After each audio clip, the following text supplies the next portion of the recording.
All right, so I'm gonna change gear a little bit. I'm gonna talk about proteins now.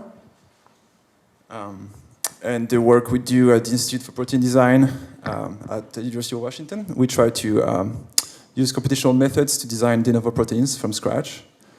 And so today I'm gonna talk very briefly, but I'm very happy to talk in more details with any of you about the efforts we do to try to design protein nanomachines from scratch. So first of all, like why do we want to do that? I think we all understand that there's all these amazing nanomachines that evolve in nature and have this incredible sophistication. But we're just starting to be able to understand how they work and start to understand the mechanics of them. And I think there's a gap to bridge between what we do at the macro scale when we use all these mechanical modules that we can put together to build complex things. And I think we can start doing that with proteins with all the computational tools we have available right now. And so, the idea, the ambition is to build like complex machines that can be used to do very useful things. And so if you look, for example, at sophistication, complexity of phages and what they can do, if we manage to do that, that would be absolutely amazing for biotechnology and nanoengineering. But so very briefly, so for those of you who don't know about computational protein design, well, I'm missing some videos here, but the idea is that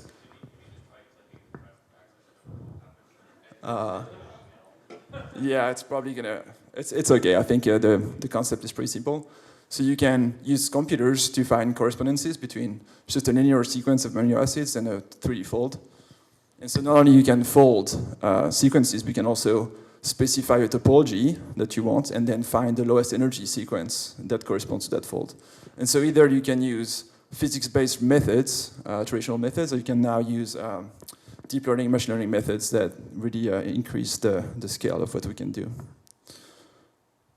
And so I'm going to talk to you about this project I've been working on for a few years now that was like really like the first proof of concept that we can design from first principle mechanical assemblies of proteins. And so here we started from a very simple blueprint machine, which is made of an axial kind of component and like a ring component. And so you want them to come together in solution. And then you can constrain the mechanical degrees of freedom by designing the interface between these components. And so we start with the blueprint, and then we can design protein components, axial and rotors. So we have libraries of them that we design computationally and we validate it in the lab. And then we can design the interface between these components. So they come together in solution and they're constrained mechanically. And so we can do that because by computationally designing the interface between components, we can tune the energies of interactions. And so we can control this energy landscape of interaction between components. And so what I try to do in this project is to design these systems made of two components that can have this rotational degree of freedom. Just a quick example of such a system that we designed. So here it's made of two components. So you have an axial that's a D8 symmetric protein and two rotors that are C4 symmetric that can come together.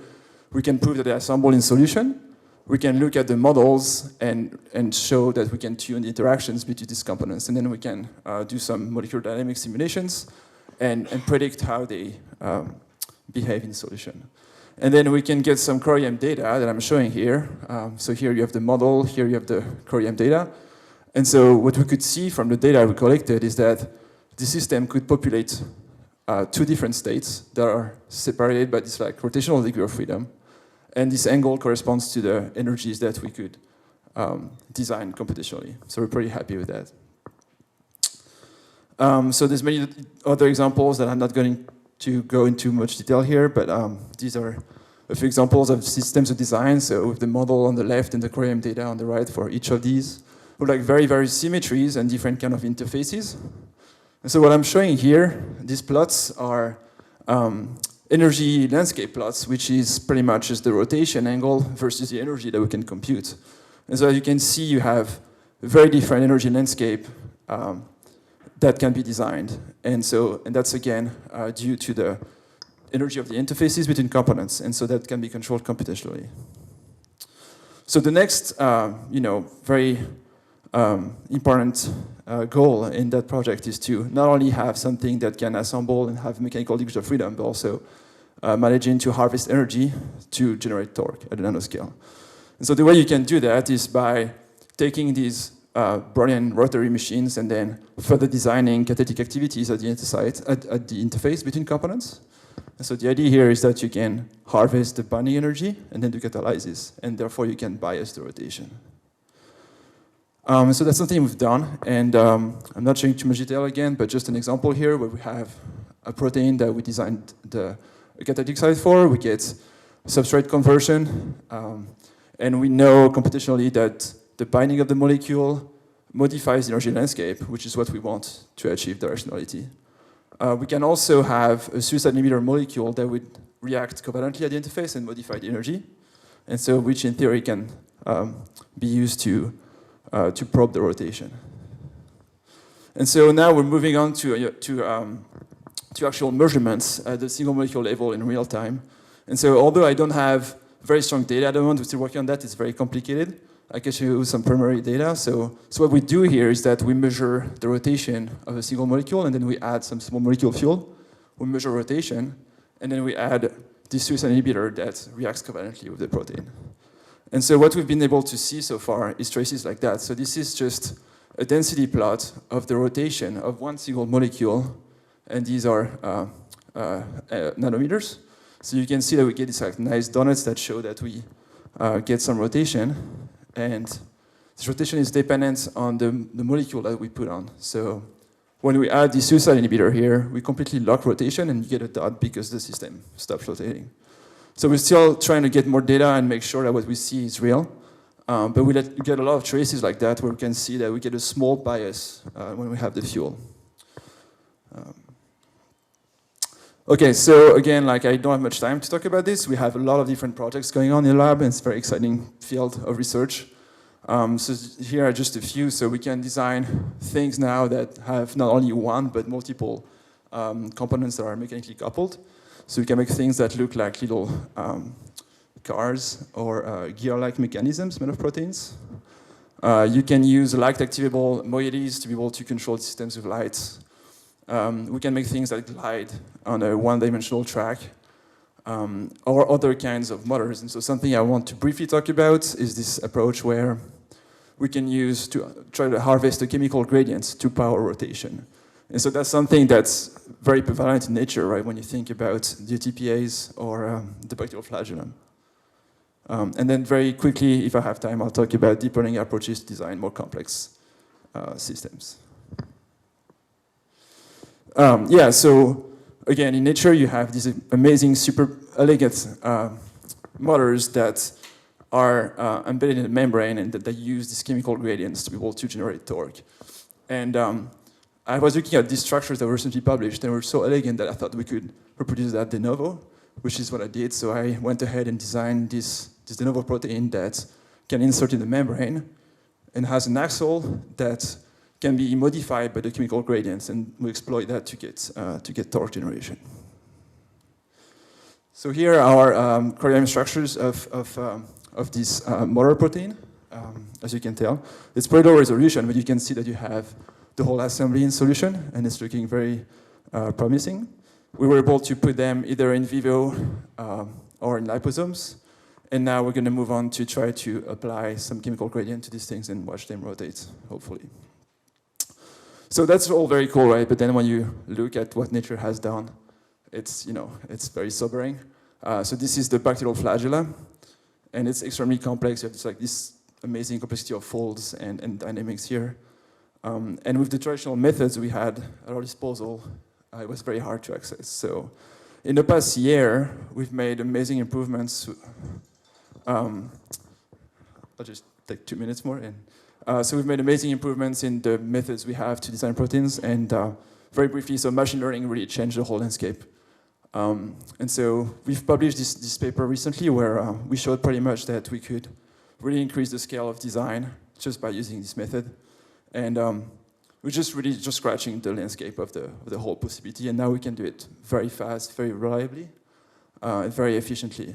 So this is a paper that is on Baracab now, where we showed we could use machine learning to design these really incredible folds that not only are completely unseen in nature, but also they have symmetries that exceed the actual natural symmetry. So it's very exciting.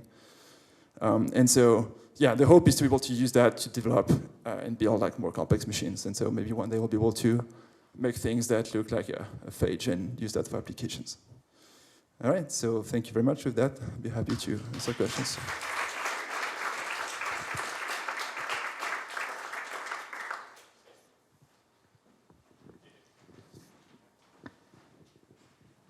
I'm curious, on your slide, you have an MPN, is that message passing neural network? Yeah, that's right. Yeah, so you're doing like, using that for generation. I'm just like curious, like, do you have a paper in that? It's like really interesting. Right, so the papers are now on bioRxiv, and I invite you to look at them. But so briefly, MPNN is just a way to find very good sequences for a given backbone. Cool. Yeah. So, cool, thank you.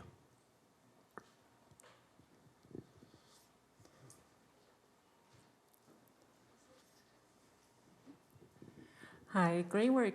So I have a question about, it seems like in the apo form, the molecular rotor still rotates stochastically, is that correct?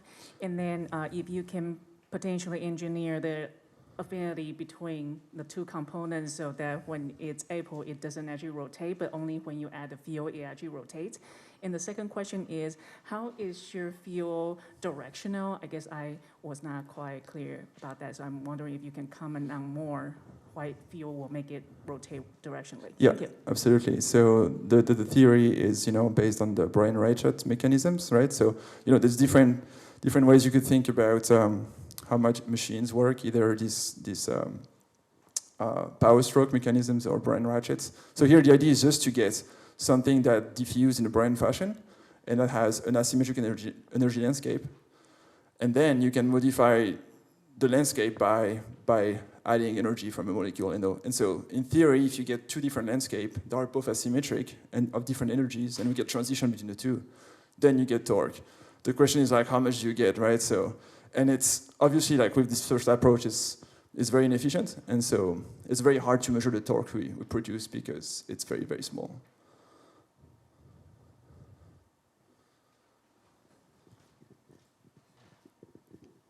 So designing the fold of one component is one problem, and orchestrating the assembly of multiple components is a totally different one.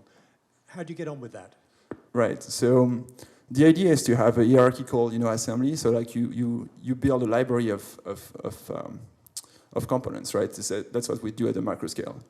And then you can further always design the interface between these components so that they self-assemble in solution. And so there's really no limit to that. So if you look at a cell, that's what it does, right? You have this like soup of components, and somehow they magically come together and do the things we want,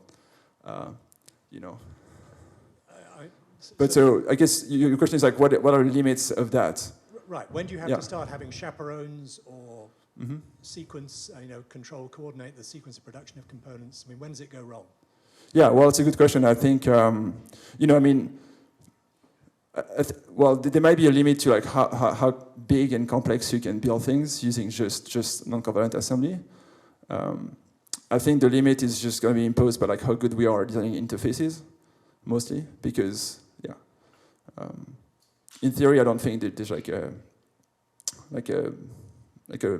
hard-coded limit to that, but yeah.